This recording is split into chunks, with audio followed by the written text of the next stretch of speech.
श्रीनाथ की नगरी में आज एक ऐसा इतिहास रचने जा रहा है जिसके लिए पूरा हिंदुस्तान गौरवान्वित है।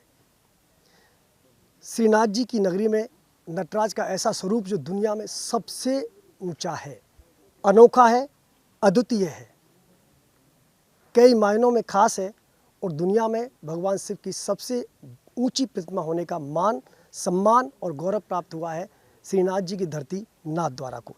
एक सपना देखा, मेरे साथ मदन पालीवाल हैं जिन्होंने सपना देखा कि कैसे भगवान शिव के विराट स्वरूप को श्रीनाथ की धरती पर अवतरित किया जाए।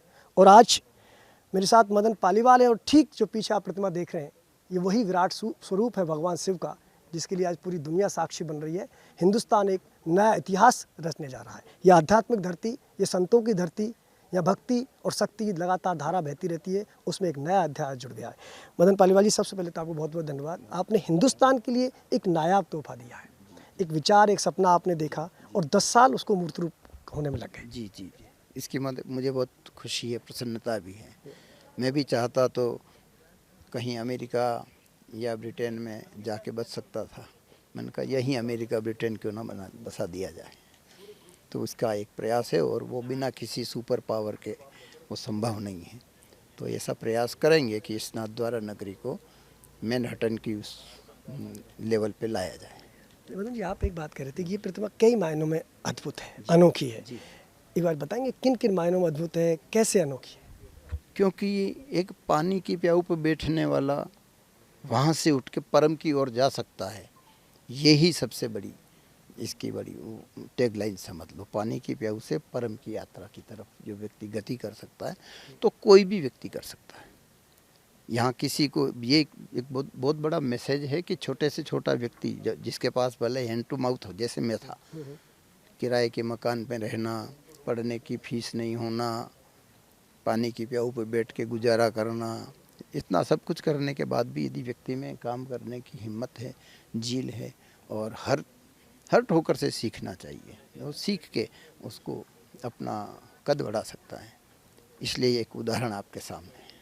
ये तो उदाहरण आपने खुद के साथ जोड़ दिया और शायद कहीं ना कहीं झलक मिल रही है इसमें, विश्वास स्वरूप हो, स्टैचू ऑफ बिलीफ, इसके पीछे भी ये वजह है। हाँ, बिल्कुल। आपका विश्वास यदि दृढ़ होगा ना तो कंकर में भी शंकर दिखेगा, ठीक है। और मंदिर में जाओगे तो वहाँ प्रतिमा ही है, आपका प्राण उसमें स्थापित करना पड़ेगा, आपके प्राण की प्रतिष्ठा उसमें स्थापित करनी पड़ेगी, तो परमात्मा दिखेगा, वरना तर्क से परमात्मा नहीं दिखता है। तर्क से तो आपको एक ही प्रतिमा लगेगी कि इसको गढ़ा गया होगा, इस पर श्रृंगारित किया है दूसरा व्यक्ति, तो परमात्मा नहीं होगा। हमारे यहाँ छोटे से लालन भी होते हैं, तो लड्डू गोपाल इतने से होते हैं जो हाथ में लिए घूमते, उसमें प्राण प्रतिष्ठा किसकी होती? स्वयं की प्राण प्रतिष्ठा, तभी वो अमूर्त रूप लेता है। इसके लिए आपने लगातार एक टीम को भी किया, इंजीनियरों का बड़ा एक नायाब उदाहरण हम देख सकते हैं, क्योंकि इसका विंड टेस्ट भी आपने ऑस्ट्रेलिया में करवाया।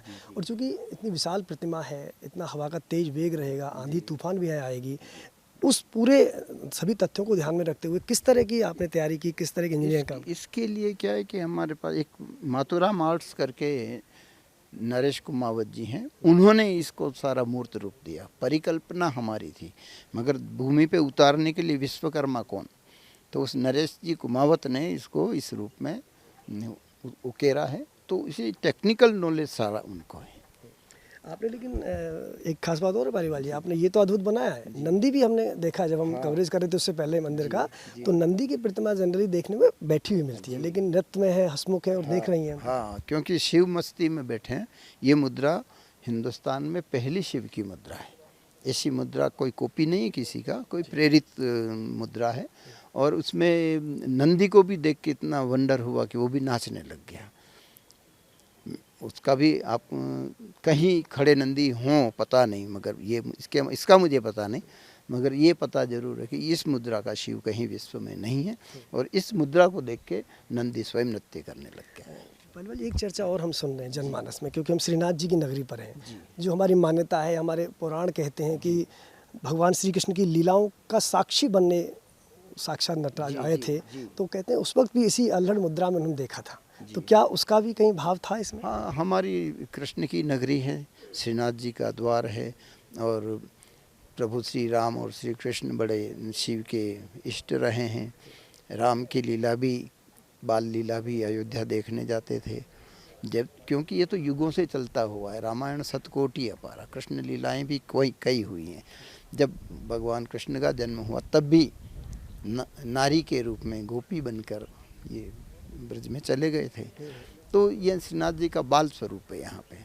तो बाल लीला देखने के लिए यही समझ लो कि यहाँ बैठ गए। उसी को आपने प्रतिरूप कर दिया जी।